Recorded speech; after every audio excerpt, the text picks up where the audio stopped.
এরকম একটা অর্থবহ সংসদ আমাদের দেশের তরুণ প্রজন্ম কোনোদিন বাংলাদেশে দেখে নাই।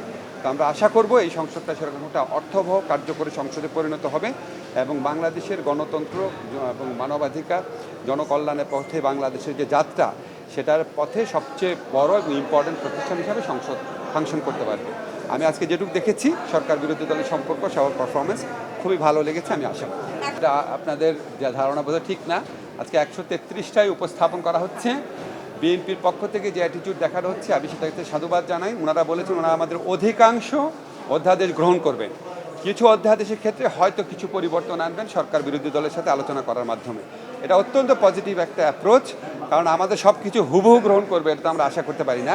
তবে আমাদের শুধু প্রত্যাশা থাকবে আমাদের যে গুরুত্বপূর্ণ যে অধ্যাদেশগুলো রয়েছে, যেমন ধরেন সুপ্রিম কোর্ট সেক্রেটারিয়েট অধ্যাদেশ, মানবাধিকার কমিশন অধ্যাদেশ, গুম অধ্যাদেশ, যেগুলি প্রণয়নের সাথে আমাদের আইন মন্ত্রণালয়ের একটা বড় টিমের সাথে আমি নিজে পার্সোনালি প্রচণ্ড ইনভলভ ছিলাম, সেজন্য খুব ইমোশনাল ফিল করি।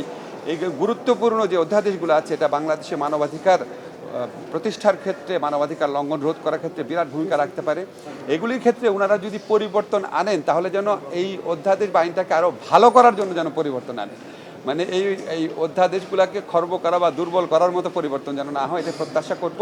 আমি এখন পর্যন্ত সরকারি দলের পক্ষ থেকে যেই অ্যাটিটিউডটা দেখেছি আমাদের অর্ডিন্যান্সগুলোর প্রতি আমি আশাবাদী এবং আমি ওনাদেরকে ধন্যবাদ জানাই।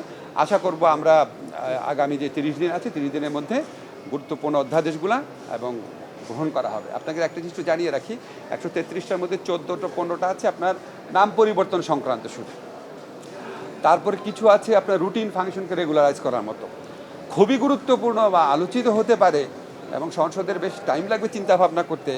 এরকম আইন আমার মতে আমি যতটুকু জানি আপনার 25-30টার বেশি হবে না। কাজে আমাদের খুব অল্প সময় আছে, এই আইনগুলো পাশ করা যাবে নাকি এটা আমি মনে করি এটা হয়তো ঠিক না, কারণ সত্যিকার অর্থে আলোচনা দরকার হবে, মানে খুবই ডিপ ডাউন আলোচনা দরকার হবে হয়তো 10টার ক্ষেত্রে, আর 25-30টার ক্ষেত্রে হয়তো কিছুটা আলোচনা প্রয়োজন হবে, বাকিগুলো আমার মনে হয় না কোনো সমক্ষেপণ প্রয়োজন হবে। যেই রাষ্ট্রপতির মাধ্যমে অধ্যাদেশগুলো দেওয়া হয়েছে সেই রাষ্ট্রপতির ভাষণ বিরোধী দল ওয়াকআউট করতে চাচ্ছে, এই সিদ্ধান্ত আমার এটা পলিটিক্যাল ব্যাপার, এটা না আমি না না না আমি তো এখন আমি পলিটিক্যাল কোনো কোয়েশ্চেন আনসার করতে চাচ্ছি না।